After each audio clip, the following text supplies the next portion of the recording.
Alright everyone, we start off today with the pathetic brinksmanship of Joe Biden, talking about the Russians invading Ukraine. Of course, they are holding referendums trying to declare that some parts of eastern Ukraine are part of Russia, and the main worry among some commentators as well, the Russians' nuclear doctrine isn't going to use first strike against foreign soil. But if their own soil has been invaded by a third party, so if you hold a referendum, you declare that the land is yours by the will of the people there, and then you acknowledge that it's part of Russia, well then you've been invaded. The Ukrainians are invading what was Ukraine but is now part of Moscow's territory, and they're very, very worried that Vladimir Putin will deploy nuclear weapons along the border with Ukraine. Maybe they'll nuke Kiev and, glass 20 or 30 million people over the course of a few days, dropping their missiles from the sky and obliterating things. Here's why Biden's brinksmanship is warning to Russia. Number one is pathetic.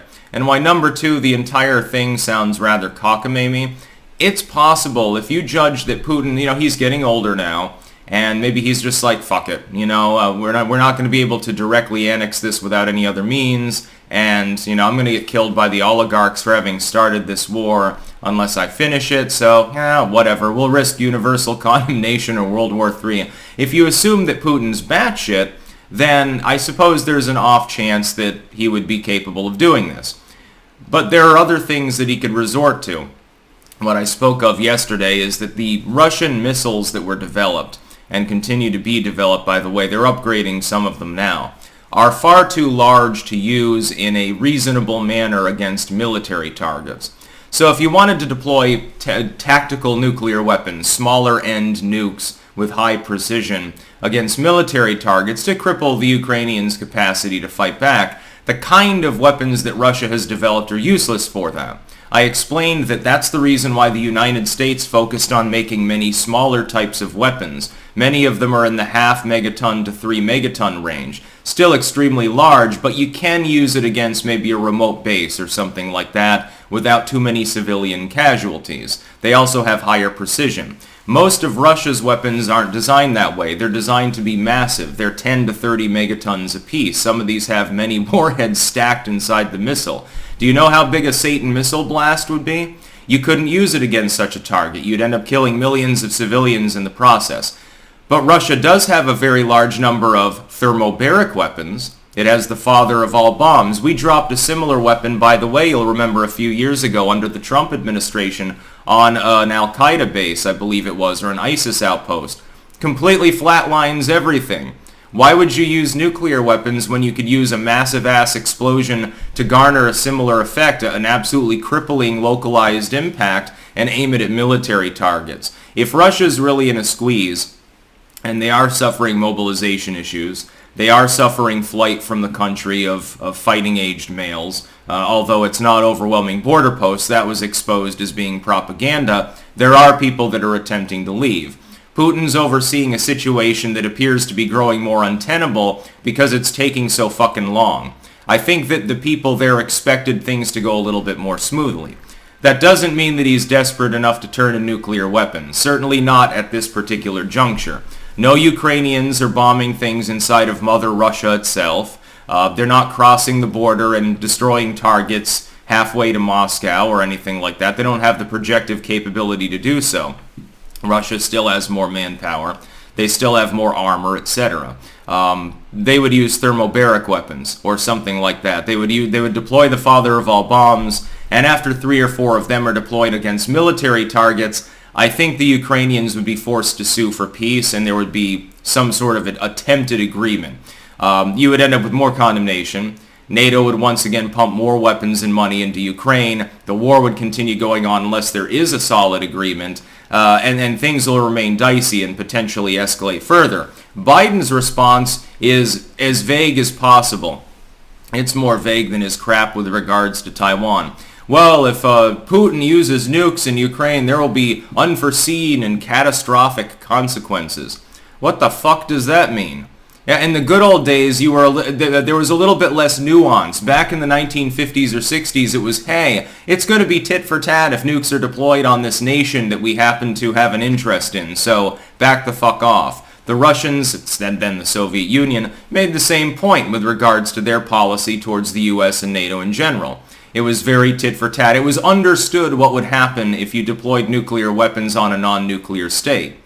Biden, meanwhile, issues this vague response, oh, there will be catastrophic consequences. What are you going to do, nuke Moscow? Are you going to start a nuclear war with the Russians that China inevitably gets involved in, and also the rest of NATO, including the British and French and their nukes? India and Pakistan probably take advantage to do some fireworking over their borders too at the same time. You would effectively end the world as we know it. So maybe you should shit or get off the pot. Either shut the fuck up or issue the actual threat and stop being a fucking pussy. Here's the problem. Joe Biden doesn't understand Russia or China or anything about politics outside of friendly nations. He doesn't understand how the mentality is different in other countries. He's very, very much enculturated into the dogma that he has absorbed over time. Out of his ignorance, he thinks that this is going to impress Vladimir Putin. It's not going to impress Vladimir Putin, to be clear. If we had Trump in office, this wouldn't be happening. There would have been no invasion of Ukraine, not because, well, he already has a puppet in the White House. Why would he bother pushing his advantage, which is the opposite of what the Russian leadership, by the way, would do, to be clear. Again, if you understand anything about the history of Soviet and post-Soviet doctrine, if you understand anything whatsoever about the Eastern Bloc strategy or anything about Asian politics in general, that wouldn't make any sense. Russia waited, knowing that it wanted to do what it's doing now, until the West was run by weaklings and until there was economic problems. Partially because economic problems hitting Europe allows them to use energy as a leverage. Nord Stream 2, by the way, it slowed to a trickle the other day. I guess they're claiming it was a leak. In a few days, we'll probably get an update that they've just decided to shut it off through the winter or something like that. They're busy selling their gas and oil to China and India and places like that are straddling the diplomatic line more often than not. They've got theirs. Doesn't matter if they have to sell it for a few pennies less per gallon. They don't give a shit. And this was foreseeable that this would occur. When Biden, therefore, issues a threat to Russia, what are you going to do? You've sanctioned everything in Russia, so you can't use the economy.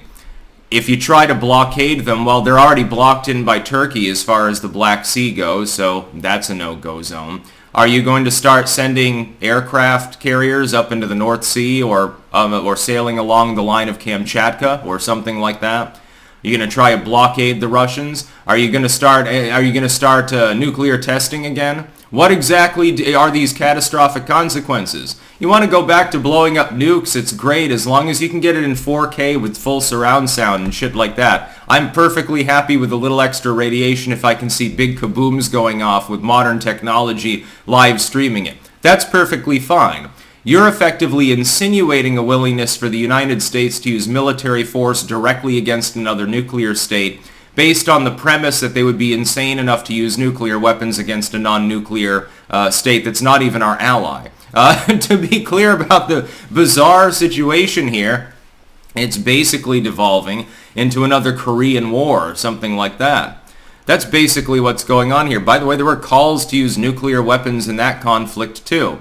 Saner heads ended up prevailing in the end after the Chinese decided to mobilize and zerg Russia through North Korea once the NATO forces had almost cleared out the entire peninsula, leading to the U.S. longest actual war. Remember that there's a little bit of an armistice there, but there's no actual full peace agreement. Now we find out that Kamala Harris is going to be sent to the DMZ in the coming days. Oh boy, oh boy, oh boy, isn't this a wonderful time to be alive?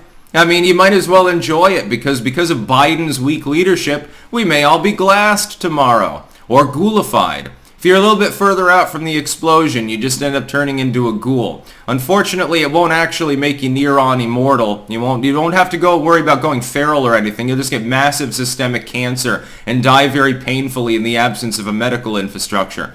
But you can scavenge the wasteland for all the drugs and shit that humans manufactured over time now that 90% of the population's dead, so I guess you won't be feeling too much pain. I guess life support Biden just wants the same for everyone else that he would get if he was gasping his last breath. He can get all the CIA super drugs. Those must be way better than morphine. Meanwhile, they'll be reluctant to give you an aspirin unless they charge you $500 when you go to the hospital. That's about all. Peace out.